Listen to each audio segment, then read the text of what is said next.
You're a bad person. You put Lachey on here over Mitchell Evans, who He was hurt last year he played 7 games. And now back to your regular programming. If you speak better to yourself. You showed up for like probably the dumbest conversation we've ever had on this show. Let's have that smile again. Tell me how that happens. Physically should not happen. Relax. If you say it Give me as well. 3 times a day, God will line it up. He's just an absolute hack, and he gets his ass kicked by his teammates every week. And, it's just terrible. What, you can't handle reading and answering a question at the same time? What are you, 60? Or do you have to wait for him to finish speaking and then you answer your question? You got to learn how to read the question, then answer it. You almost have to drown out the talking. Do you think that Jeopardy is going to be on in 15 years still? Yeah, hell yeah. I don't think so. I think that you're an archaic old man and your simpleton brain is overly entertained by the difficult questions. That's what attracts you to it. That's true. What's the other trivia show that's competing with Jeopardy? None. Exactly. They have a monopoly. You know who watches Jeopardy? You have got too much. Jeopardy. No. You have the dozen. That's what you have. You know who watches Jeopardy? Doesn't matter. It's not about the show. It's people got too much time on their hands. Pick up a book. 7:30 at night. You got too much time on your hands. Pick up a book. Put some film on. Questions. Watch some film. Edit a video. Oh my god. Go to church. Hack City, DeLeone, Sean Anderson. Welcome back. Today we're going to be talking about the top FCS prospects that were drafted in the 2024 NFL Draft. We're also going to share our top 5 tight ends for the upcoming college football season. A little bit of a short reaction to the Colorado drama that has been unfolding over the past 2 days, and then we've got another great male living space that we're going to be rating and also providing some suggestions for. God, we can't talk today. Sean, can you share with our listeners a quick word from our friends over at BetOnline? That's another big word there, that I don't really align with about can't talking, but it is what it is. BetOnline, your number one source for all your summer sports this season. MLB, golf, NBA, NHL playoffs, everything you need. The latest stats, they got them. News, yeah, you can check there. Scores available for you to follow your favorite teams. My favorite teams will stop playing before the playoff starts in every sport for the next 5 years, and I'm comfortable with it. But that doesn't mean I'm not going to catch up on some news for the Miami Heat and then kind of disregard it and still bet on them to beat the Celtics, which is a bad plan, but it is what it is. Head to BetOnline, sign up, get it going, and then use your mobile device, get in on the action. It's new read cam. There's no code. It stinks. BetOnline, where the games start. Nice job, Cam. I still am it can't be his fault. I can't speak.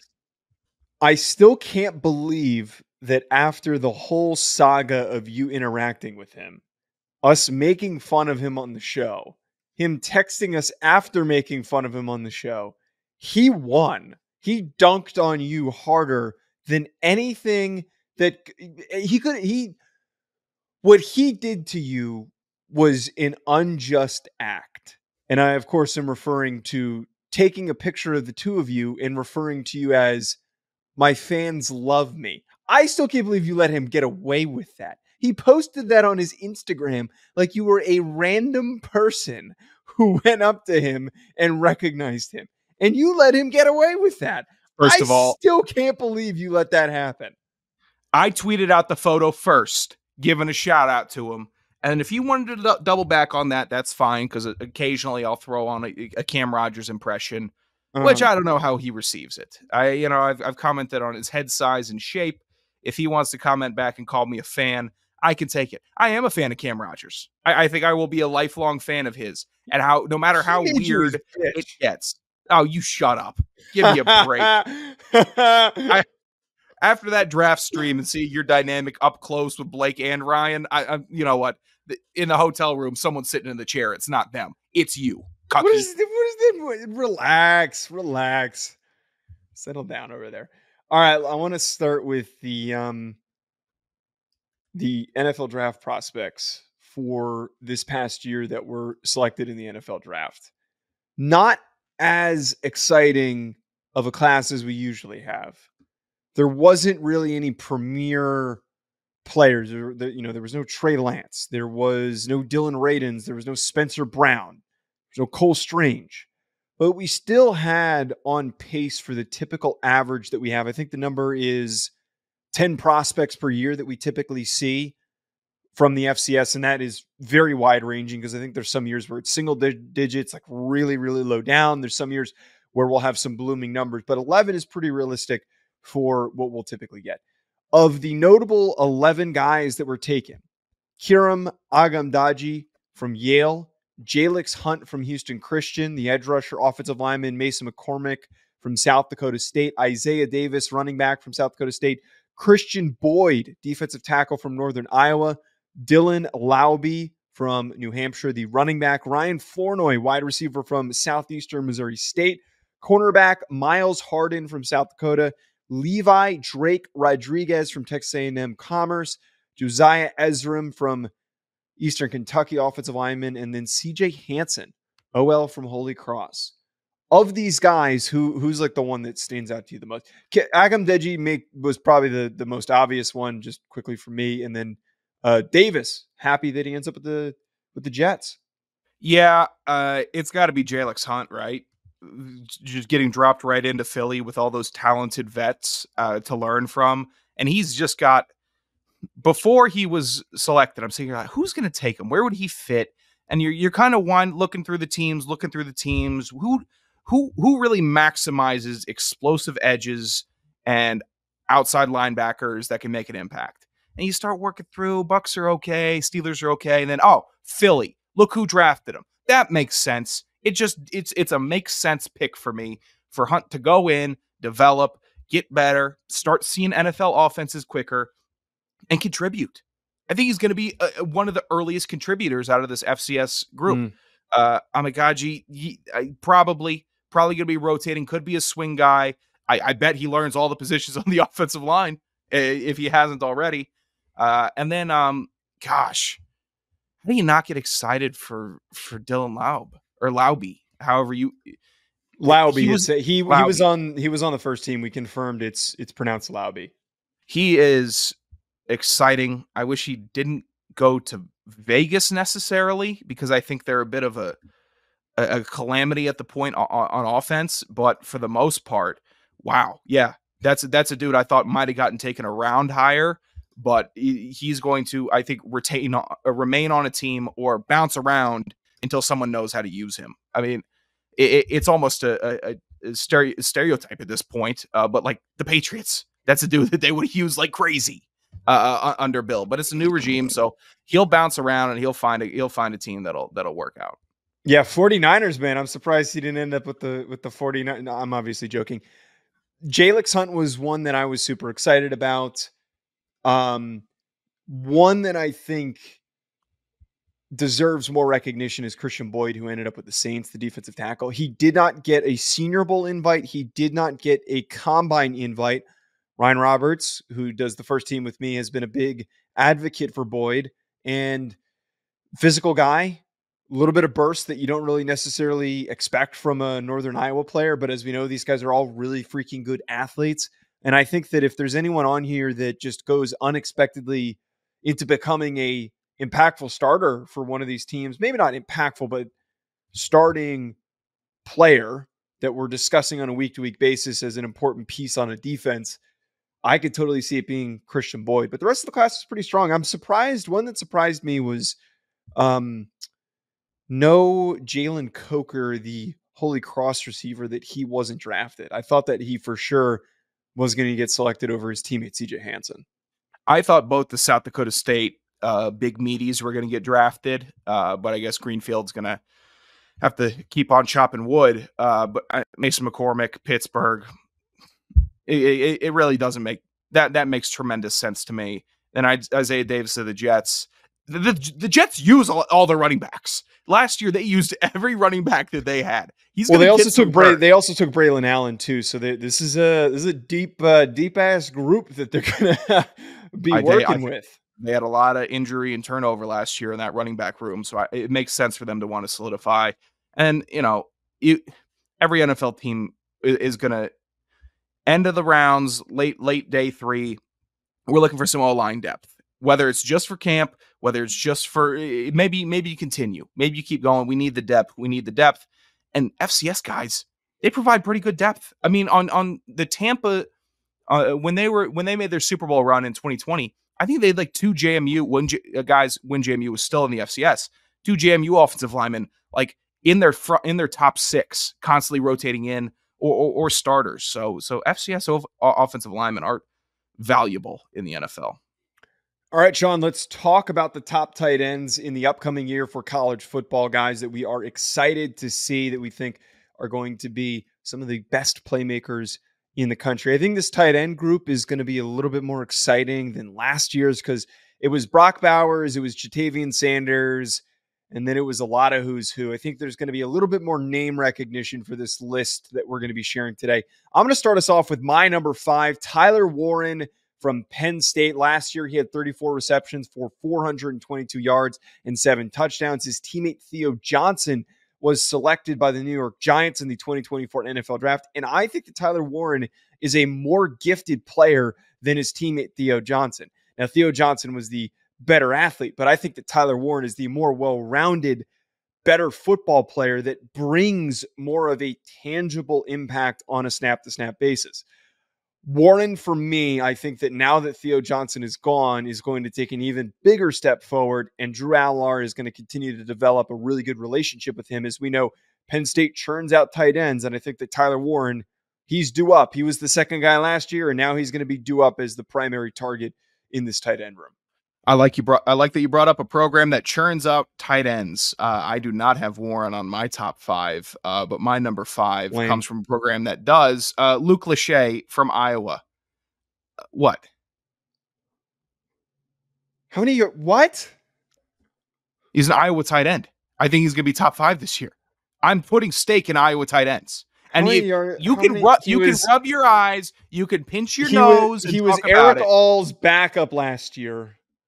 Sometimes I think we got a really good program here. I think we got some serious lists, and then you come here with this shit.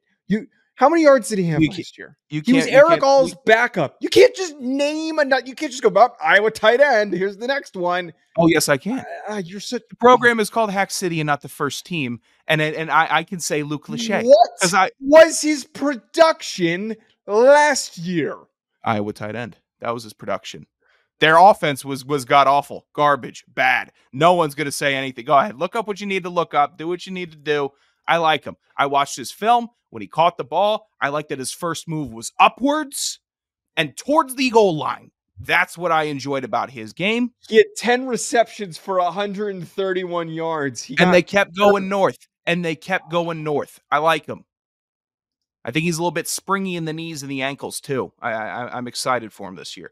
Luke Lachey, keep it marked down, brother. Just watch out. I can't believe that you're doing this. I can't believe that you're doing this bit. I can't.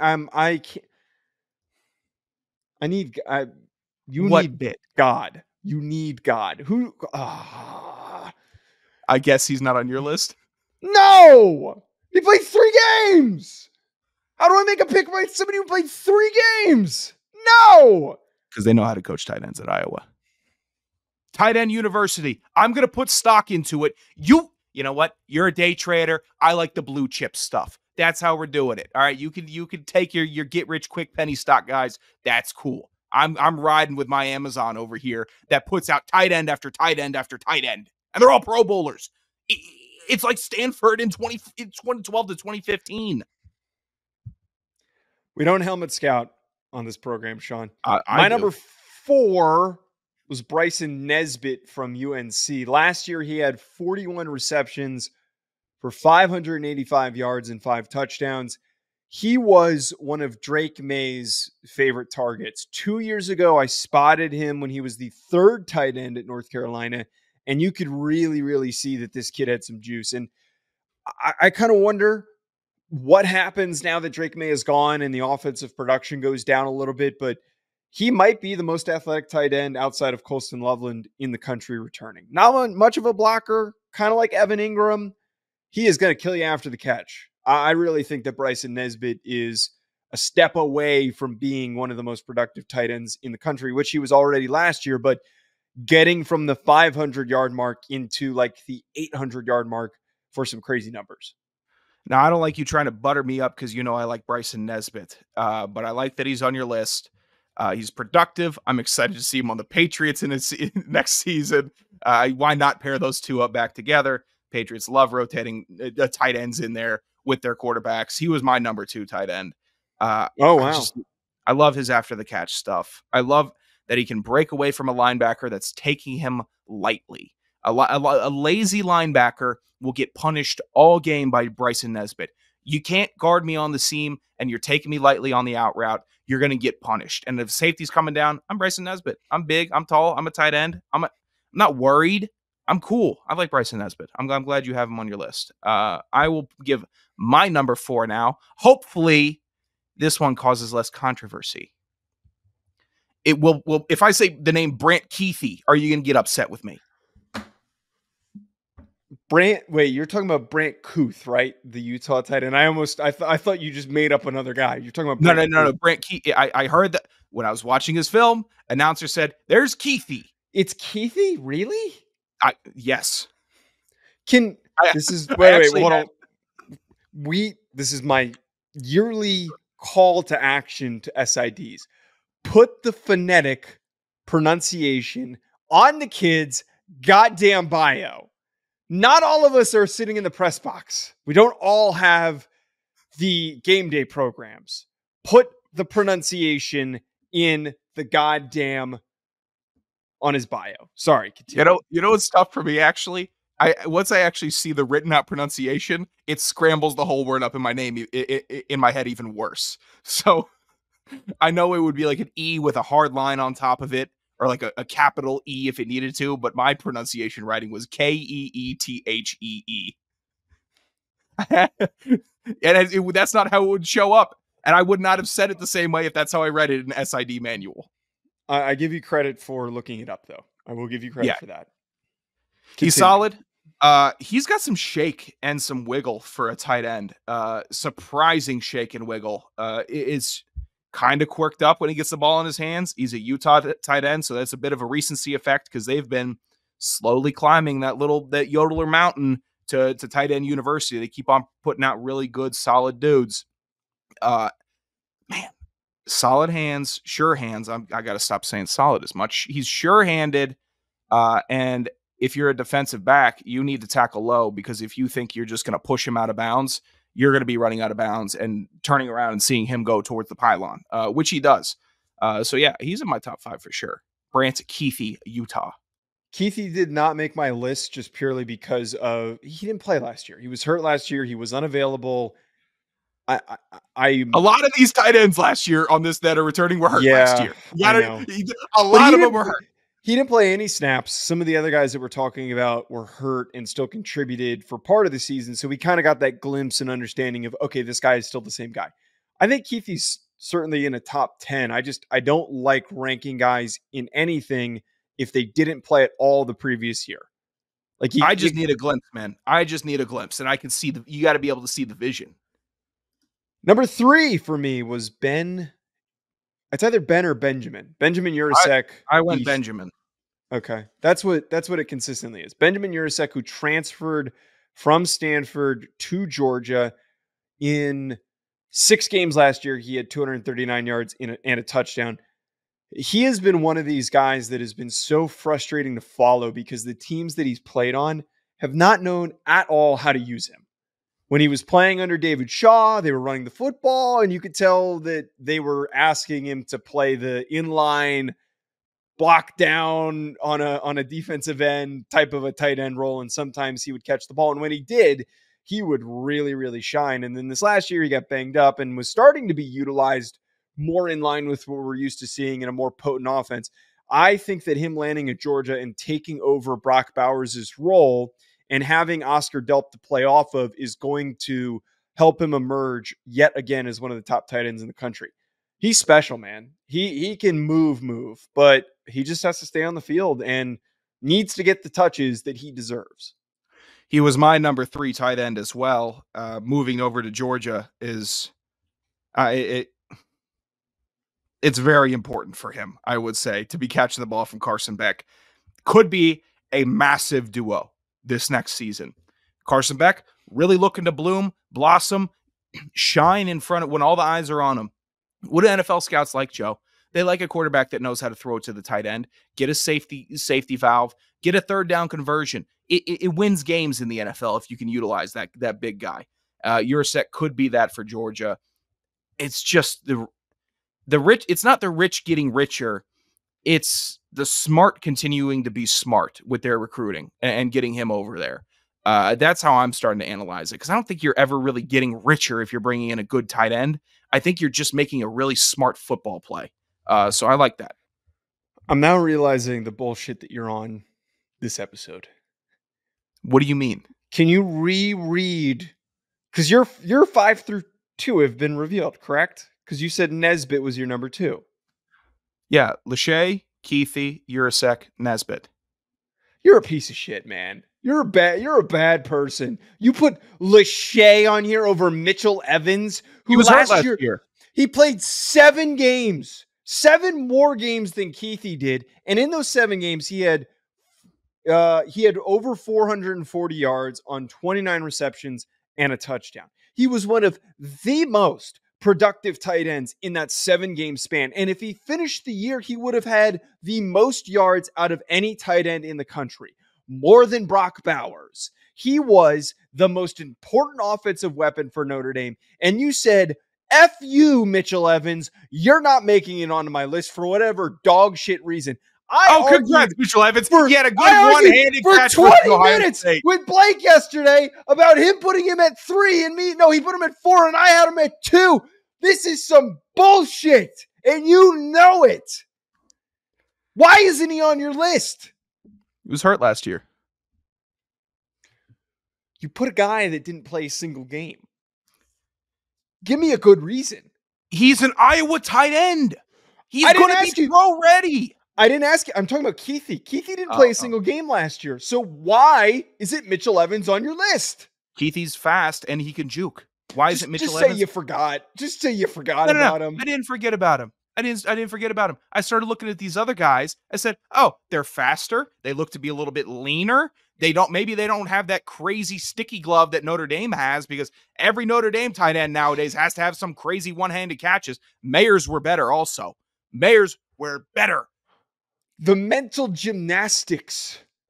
You couldn't comprehend walking around this mental. You couldn't comprehend walking in one ear, going out the other. No. You would not be able to survive. There is a monkey with let's see. Cymbals. The word is cymbals. It's an instrument. It's maybe one of the first. You want to talk about my brain capacity. The irony of me trying to,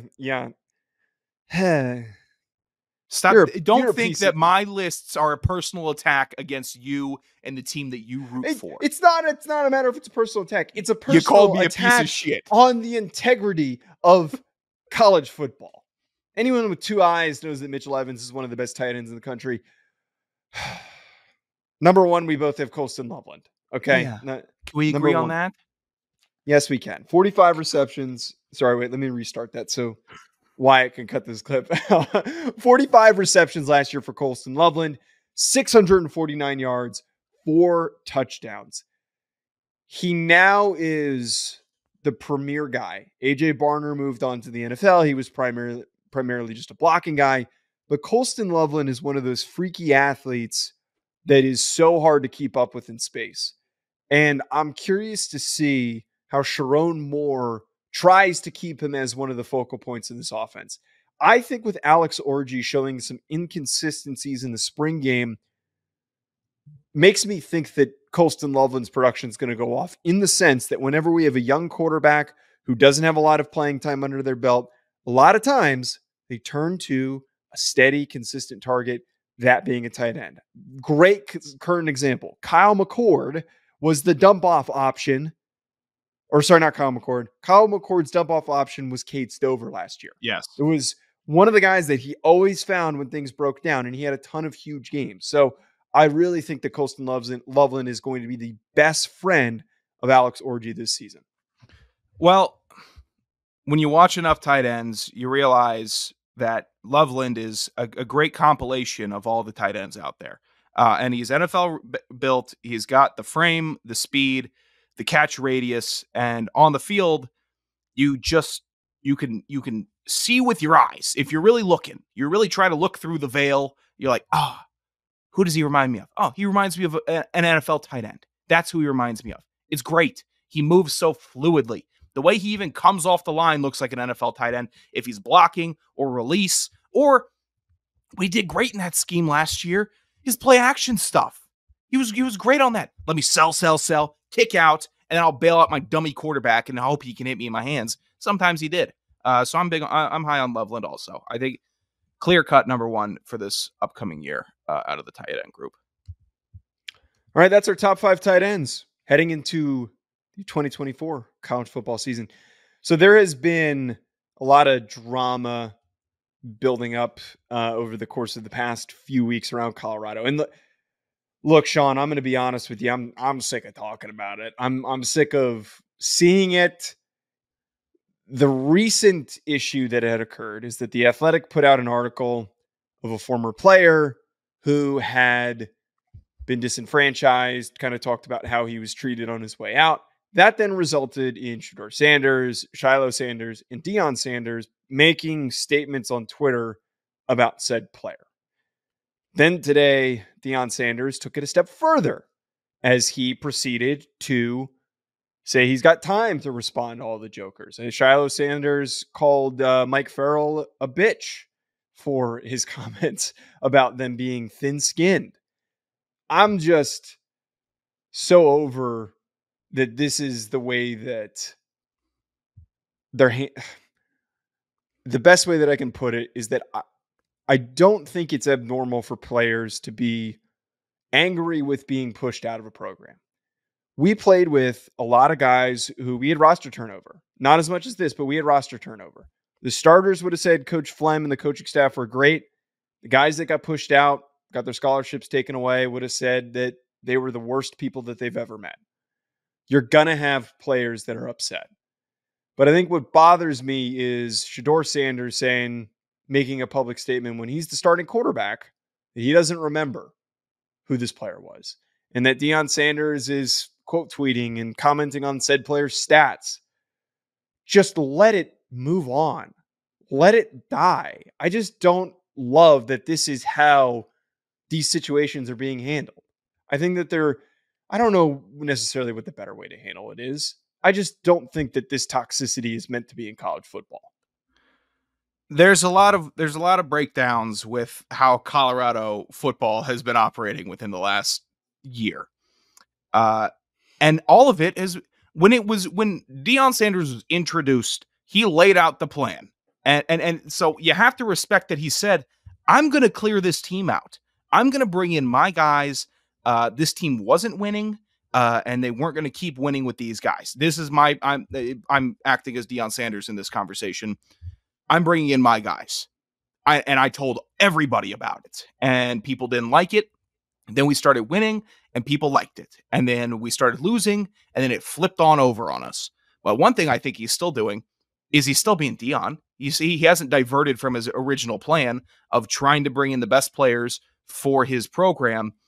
There's just the decorum on the way out, and the decorum on social media is way too incendiary for a college football program. Even if you're telling us, hey, I'm going to be kind of incendiary when I start this thing up. There are new rules and I'm going to use them. Fine. Everyone else is using them. You use them. The way that the message is going out is that, hey, you're not good enough to play here. We also got 4 wins last year. That doesn't work as much. Winning cures all. I'd love to see what would have happened, how this conversation would have been if they got 7-8 wins last year. How we'd be looking at it, how we'd be previewing Colorado instead of wondering, hey, it kind of looks like a gong show on social media. Will it be a gong show this upcoming season? You don't want those optics on your program. If it is a gong show, you want to keep it as quiet as possible. Deal with it that way so you don't lose faith from the fans, and you don't want the media against you either. People just duking it out all day on social media. You're a coach. practice. What you were saying about me in Jeopardy? Go watch film. Go make a call. Do a home visit. There's other things you can do. But if they're still doing it their way at Colorado, then let's let them do it their way. I'm not going to overreact in year one. I just wish that the optics were better. That's all. I don't think it could be it because, like you said, this is roster turnover. No matter how you look at it, it's just being dealt with very differently than how it normally is. I think that what's bothersome with this is that at any other program, most of the head coaches don't even, first of all, operate their own Twitter. Lane Kiffin's the only exception, and Lane Kiffin might be publicly vocal, but when he's vocal, it's about getting his boosters to give the program more money. The only time he got caught saying something negative about a player is when said player recorded him in a one-on-one meeting for a lawsuit. And I still don't even think it was that negative, by the way. It was, hey, you're on the team. I need you at team activities. From what I recall from it. Yeah. If players were doing and making comments like this, they'd be called into the coach's office and they would have been told to stop. I've just for anyone who wants to act like this is something that happens at other programs is wrong. They don't know college football. I stand by my stance here. The toxic aspects of it are what I'm getting sick of. The fun aspects are great. When they were winning those early games and got those upsets, Shedeur Sanders is fun to watch. Travis Hunter is really fun to watch. DeLeone Sanders. And then calling out anyone that had doubted them early. Like that I'm fine with. Like do it in a press conference after a game. Get off of Twitter. This is the biggest issue that comes with all this is that when you haven't proven anything, and I live my life by this. If you haven't proven anything, don't talk. Don't say anything. I will never tell people what my goals are. I will never talk shit down to other people publicly if I'm competing with people. I'll never do any of that because all of that will come back to bite me in the ass. It's all draft material. It's all in the folder. This is the podium meme where the guy's receiving the medal, he's popping the bottle, and you zoom out and he's like 12th on the podium, and then everyone else is up top, gold medals and all that. It feels a little bit like this for 4 wins. I don't know how this helps with their draft stocks either for DeLeone Sanders' kids, for Shiloh and Shedeur. How does this look as a teammate? But by the way, in all seriousness and all this, before we move on, give some props to the one guy who's been the biggest adult in the room, who considers to be one of DeLeone Sanders' kids. A lot of people say that he's treated as such. Travis Hunter doesn't talk during any of this, and he does and produces his own content. Unless I'm missing something, I haven't heard from him once. It hasn't been Travis Hunter speaks out, sides with. It's not that. He's just playing. He's been the most quiet. Yeah. And for anyone who wants to say like, oh, that's disrespectful to say that these kids need to stay quiet, that's not what I'm saying. Be an adult and understand what is the appropriate. It's like when you get let go from a job. When it's understanding your platform also. Yes. But like if your coworker got let go, you're not going to jump on Twitter and be like, buddy sucked. He was a bad editor. I'm glad that we got rid of him. No, any future employer would consider you to be an asshole. I don't know, man. I hate the toxicity. And I'm a toxic person. I just can't get behind it. I love the toxic stuff on the field, because if football when you're in between the hashes, it treats on the field. True. On the field, you are going to face you're going to get toxic, and someone's going to get real toxic with you, and you're going to be having a long walk back to the locker room. You get it both ways on the field. Off the field, it's just a little bit, it's different. It's different. There's kind of like the NFL guys always talk about their fraternity, right? College football doesn't necessarily have that fraternity element yet, because there are a bunch of college dudes that are playing, and before now there didn't necessarily need to be a fraternity because no one was getting paid. Now people are getting paid. Let's start treating it a little more, not clandestine, but maybe a little more sacred. I don't know. Yeah. Final thought on this. I would like for Colorado to win and be successful. I'm rooting for Shedeur Sanders and for Travis Hunter to have great NFL careers. but I would just like for the results to show up on the field. And I would also like for there to be less toxic things like this. Go talk shit on the field. Don't do it on Twitter to guys that were just trying to just play, that we're just trying to be a part of the program. Man, like he answered People the question honestly. On the field. You could say that on the field. You could talk about, buddy, you suck, buddy, you don't belong here, all that stuff. That's on field trash talk. Out on Twitter with the people that aren't on the field saying that stuff puts a whole different light on it. It's just a little bit different. I like it in between the hashes a little bit more, even though I don't know, maybe I'm lying. Maybe I'm a hypocrite and I'm eating it all up. Who knows? Jury's still out. All right, we've got another male living space here to wrap up the show for the next 5 minutes. This was posted today. So this individual, giving a lot of divorced dad energy, got this off of the r/male living space subreddit. I'm going to quickly read this. I have a girl coming over later this week, and I'm not confident in the presentation of my home at all. I bought my house a little under a year ago, and I just haven't been able to fully furnish it yet. So I've got a ton of empty space everywhere and areas that just look bland. I can't fix everything right away, but I figure I can fix up my living room at the very least, so I'm going to take a trip to the at-home store down the street. I'm thinking a big rug and a nice large painting to put over the sofa at the very least. I also have a Govee RGB floor lamp I can bring and put next to the TV. Any more thoughts, ideas are welcome. Note, my kids' table and chair and also the basketball will be removed. I'm going to throw up the images. Sean, do you have it pulled up for reference? Yeah, I would leave the basketball. Why not? You got a basketball there. Yeah. It makes you look active. And then also... Kids' chair is kind of cool. Kids' table, I mean. I think you remove the couch and just go with the kids, the little chair with the table. Raise those blinds are, maybe the blinds are scary. Perfect. God. No, those blinds are scary. The TV, okay, I'm like, it's comedic how big the TV is. The TV is so large in comparison to the media console. I also love, and I think priority number one needs to be covering up the gigantic hole that was clearly just recently filled in. You see what I'm talking about next to that outlet? Yeah, That's gotta be priority try to one. see if you can match eggshell BBL 03 color. Maybe that'll work. You can't just have blank white paint over where clearly a construction worker put their steel-toed boot through and they decided to repaint over it. I would also suggest maybe some color in the space. God, you know what's pissing? That's got to be a speaker to the right of that audio center, right? To the right of the audio, yeah, on the ground. That's not good placement of the. You know what? That's the audio dork in me.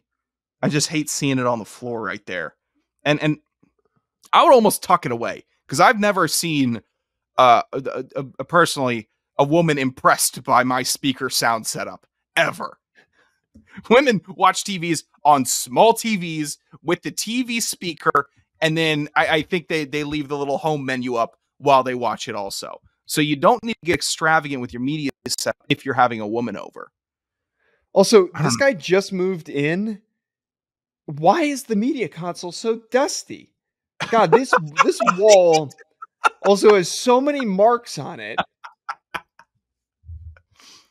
Oh. This is definitely giving divorced dad energy, by the way. This also reminds me, I had to move a guy who I think was recently divorced into a place. And when was this? It was a couple years ago. This is when I was driving my granddad's minivan. And my buddy Sam called me up and says, "Hey, my dad," because he was selling a house. My dad's selling this big, not what is it? I don't know. It's like a wardrobe. Wardrobe. Yeah. Selling this wardrobe. Perfect. Thank you, Joe. Can we get it in your van? We drive it over. This guy says he'll pay us. I'm like, okay, you know what?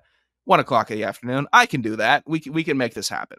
Drive out, talking to him. He's like, yeah. It's supposed to be a nice place. The guy comes in a Lexus.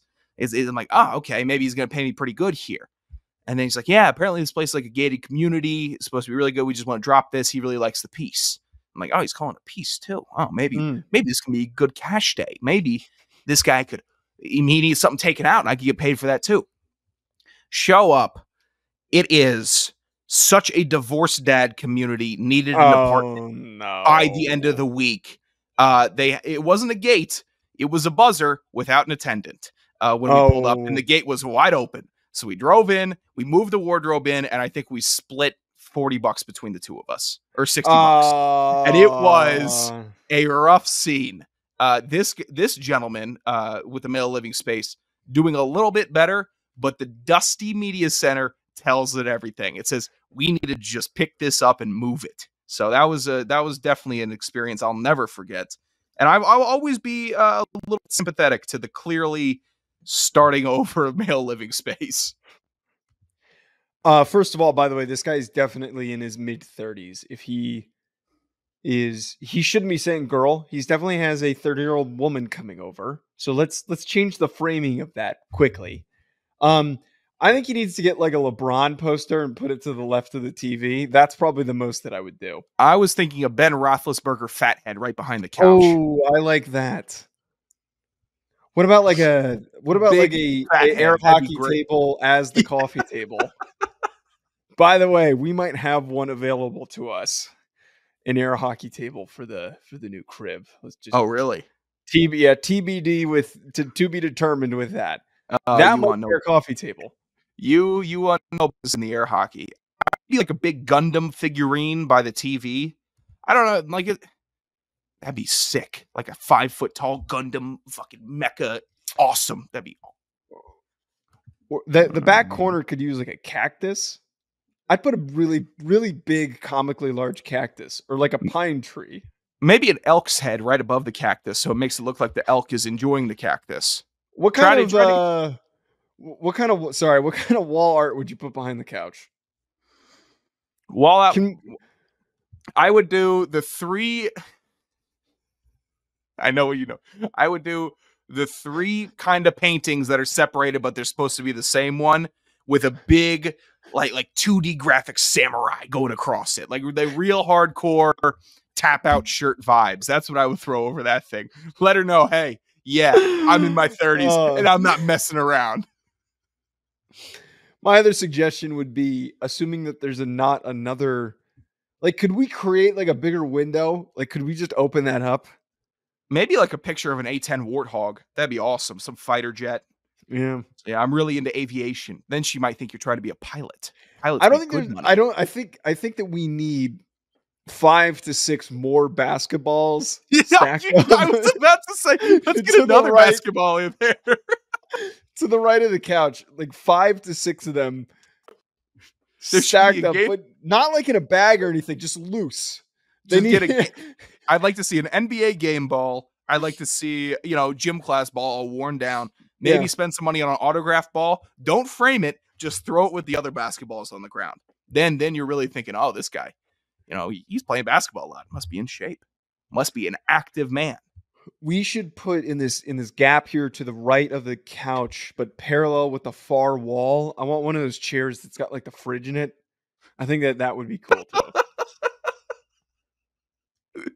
I'm waiting to see the stadium seating. Hey, I just moved in. I got a couch. I got another couch coming. It's going to go above my other couch. If you could find a way to get some stadium seating in a flat, that'd be sick. Are we doing that? Should we do that? I wouldn't mind doing a stadium seating stream. All right. To be figured out. At Joe DeLeone, at Sanderson Radio, at Hack City Pod on Twitter. Thanks for tuning in. Hit the subscribe button. Drop a comment. We'll talk to you folks later. Enjoy the rest of your week.